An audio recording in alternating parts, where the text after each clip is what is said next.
PTV, Telebisyon ng Bayan.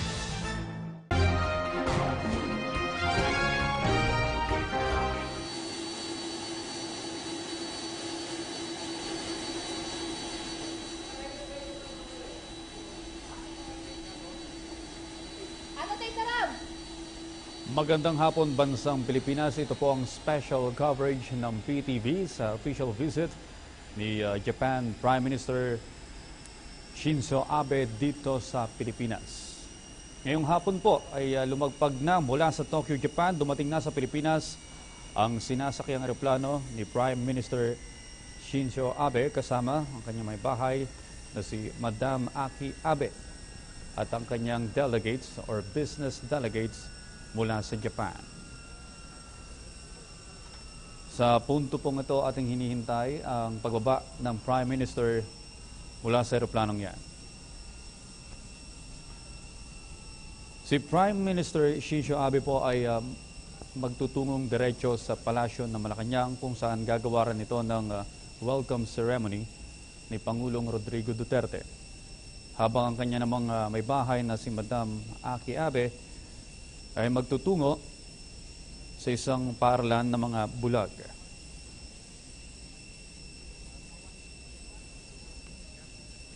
Yun po ang Philippine National School for the Blind sa may Pasay City.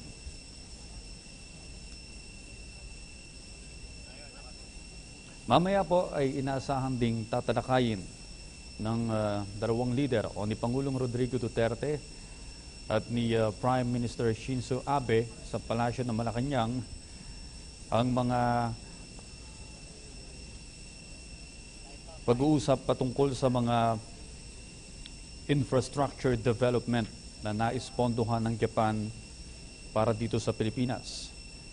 Gayon na rin po ang counter-terrorism sa rehiyon, drug rehab projects na nagpakita rin po ng interes ang bansang Japan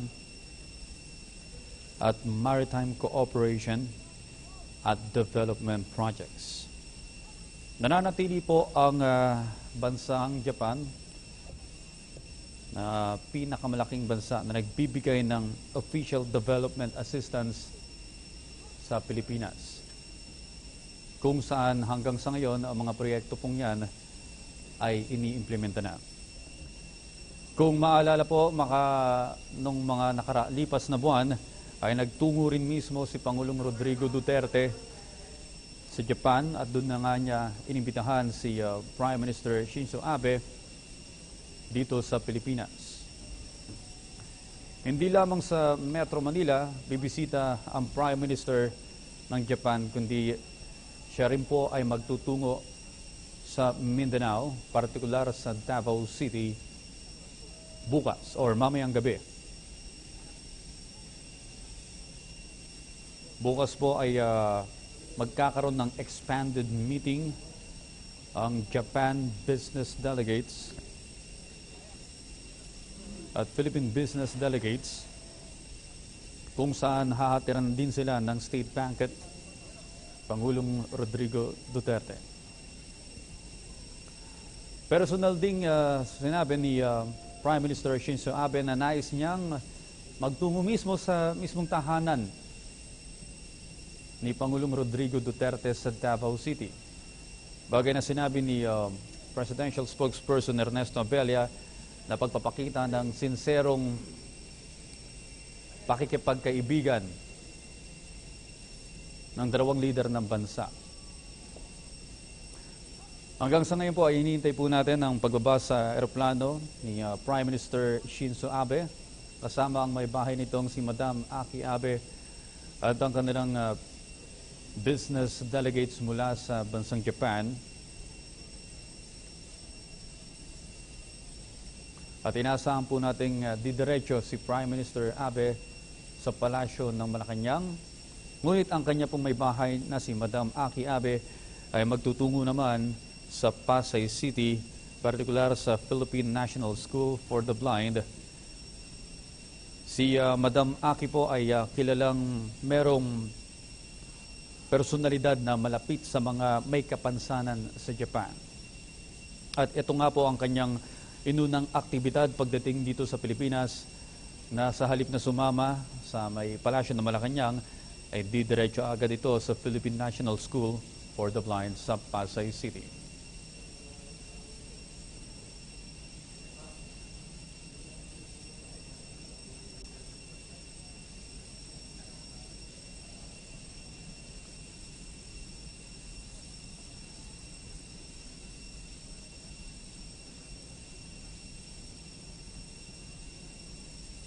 So ngayon po ay hinihintay na natin ang pagbaba ng mga delegado ni Prime Minister Shinzo Abe o ang business delegates mula sa Japan.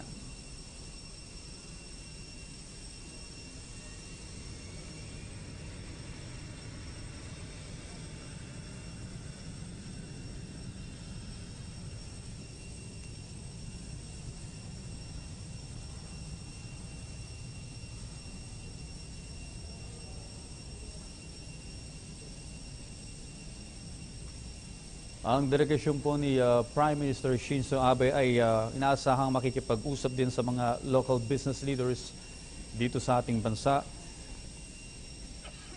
at ilang din mga politicians mula sa Metro Manila at Davao.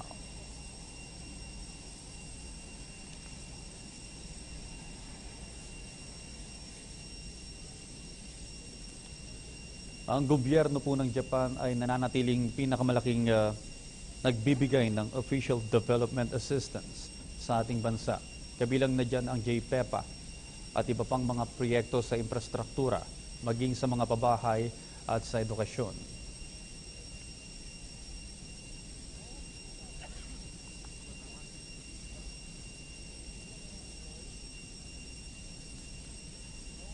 Mamaya rin pong hapon ay magkakaroon ng summit meeting at signing of agreements. Gayon na rin po ang joint press statements. At bandang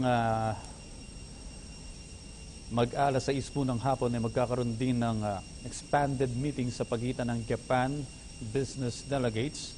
Gayon na rin po ang Philippine business delegates. Kung saan inaasahang magkakaroon din ng state banquet na handog naman ni Pangulong Rodrigo Duterte para sa delegasyon ni Prime Minister Shinzo Abe. Alas 8 po ng gabi, inaasahang tutungo na ng Davao. At ito po, nakikita na natin bumababa sa aeroplano si Japanese Prime Minister Shinzo Abe at ang may bahay nitong si Madam Aki Abe.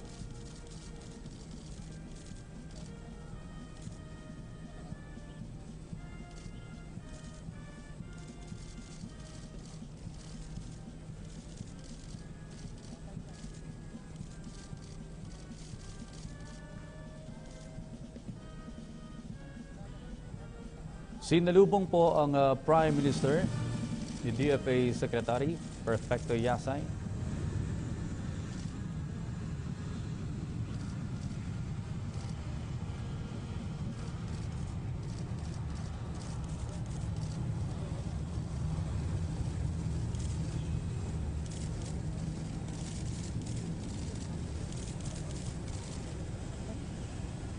Muli po, ating nakikita si Japanese Prime Minister Shinzo Abe kung saan sinalubong siya ni DFA Secretary Perfecto Yasay, gayon na rin ni Executive Secretary Miguel Dea at iba pang miyembro ng gabinete ni Pangulong Rodrigo Duterte.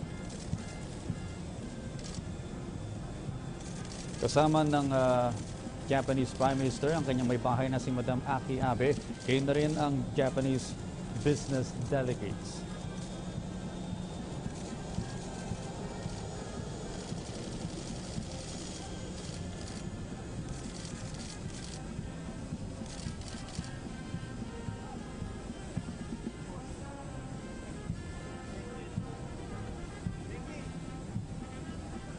At kagaya nga po ng sinabi ko kanina, didiretso agad ang Japanese Prime Minister sa palasyo ng Malacanang para sa inihandang welcome ceremony ni Pangulong Rodrigo Duterte sa leader ng Japan. Gayon na rin, ang kanyang may bahay naman si Madam Aki Abe ay magtutungo sa Philippine National School for the Blind sa Pasay City.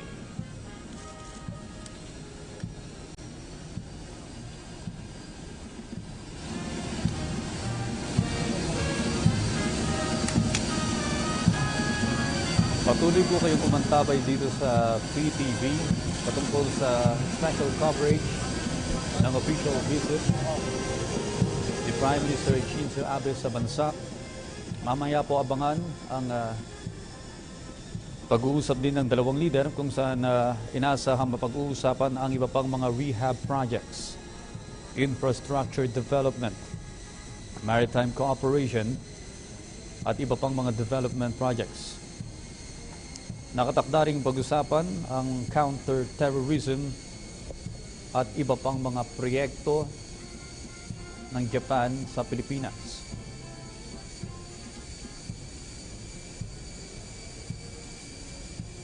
Pagkatapos po ng welcome ceremony sa Palasyo ng Malacanang, nakatakda ring magtungo si Prime Minister Abe mamayang gabi sa Davao City, kung saan inaasahang bibisita rin ito sa mismong tahanan ng ating Pangulong Rodrigo Duterte. Antaybayanan po ang ilang pang mga bahagi ng official visit ng Japanese Prime Minister na si Shinzo Abe dito sa Pilipinas. Dito lamang po yan sa special coverage ng PTV.